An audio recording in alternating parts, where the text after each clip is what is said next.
Hello everyone watching this video. I'm Ashita and I'm here to share my experience on the crispy assimilation for my course Leading Responsibly in Complex Environments. So here we go.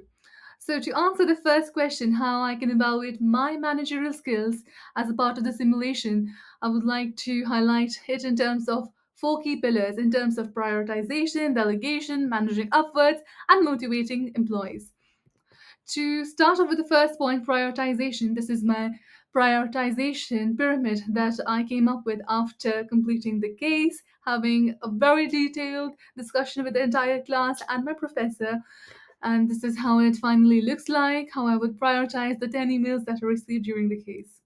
So, to sum my prioritization strategy, I would say that I assign the highest priority to the first email where my supervisor, Jane, asked me to prepare a presentation. The second one would be from the public relations senior, where invited me and reminded me to attend a very important new store opening event. And last but not the least, to address the unhappy employee promptly. I assigned medium priority to responding to store specific issues like missing coffee cups and customer complaints. And I assigned the lowest priority to deal with non urgent matters like status reports and things like softball game invitations. Secondly, I would like to highlight my delegation approach where I was successful at delegating two tasks efficiently, and that would be when it came to email number 6 and 8, where I assigned the two store managers that had missing cups and one excessive cup so that they can collaborate with each other to solve the issue.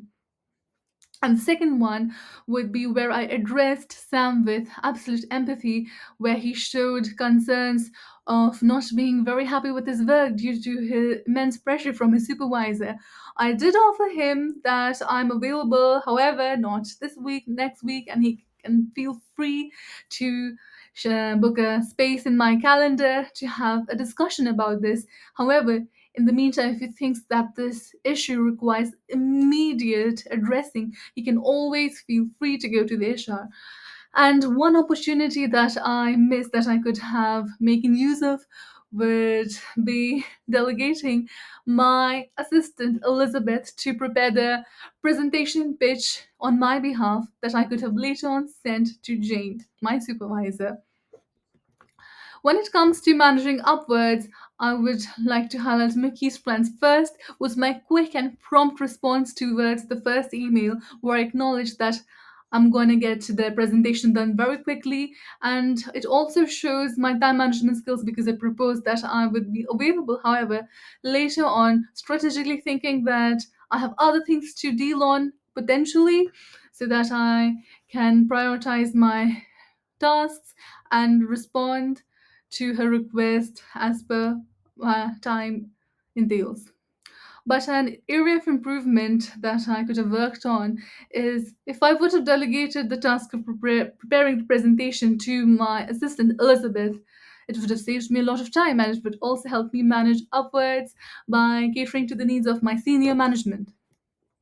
When it comes to motivating and managing people, I think I exceptionally stood out because number one, I followed a hierarchical approach, and I think few of my classmates did the same by responding to emails from the senior leadership with very professional and empathetic language. However, emails that were sent by people below my rank, I was very clear, straightforward on how to approach a problem when they requested me to deal with the crisis happening in the stores.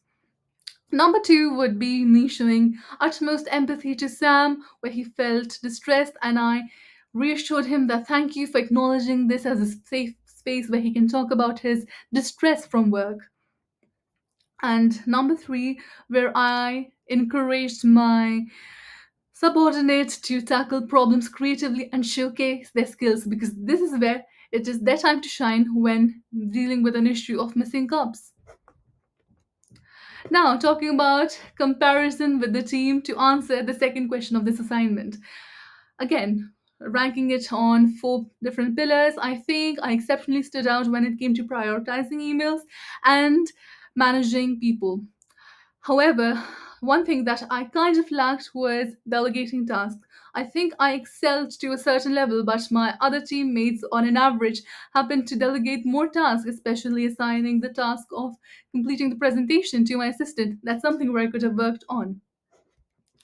And when it comes to similarities with my teammates, I think we all had very comprehensive responses, especially me and Jean, where we addressed all the emails, prioritized on the basis of urgency, and in terms of motivating approach.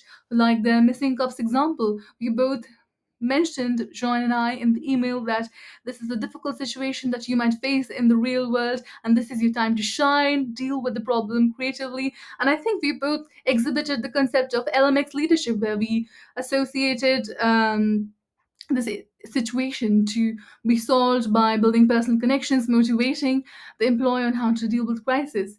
And third would be problem solving, where we all our team members at least delegated one task to one of our subordinates. And finally, the key takeaway lessons that I learned from the simulation is to establish a balance by prioritizing my emails for long term strategic goals. Number two, delegation. I acknowledge the importance of trusting team members with responsibilities that I can't deal with at the moment. Upward management, which was very closely tied to delegation. I could have pleased upper management if I would have delegated my tasks more efficiently. And number four, employee engagement, which I think I did a pretty good job at. But after hearing the responses of my classmates who tackled the problem of the angry customer by offering them a coupon or a voucher so that she may come down to Brenda, was a very good proposal for solution of how I can engage the customer or the employee to deal with problems. And finally, moving forward, I can't wait to apply the lessons I learned in the real world, focusing on my skill development in terms of delegation and managing efforts and enhancing my strategic thinking. And I think this case really helped me put my thinking cap on and making strategic decisions that would in ease me in terms of crisis. And finally, team building. I had an amazing opportunity to meet people from different walks of life where I could exchange ideas, creative ways of solving problems, especially during a crisis. So that's all what I learned from my class. Thank you so much for your time, for watching this video. Thank you, and see you next time.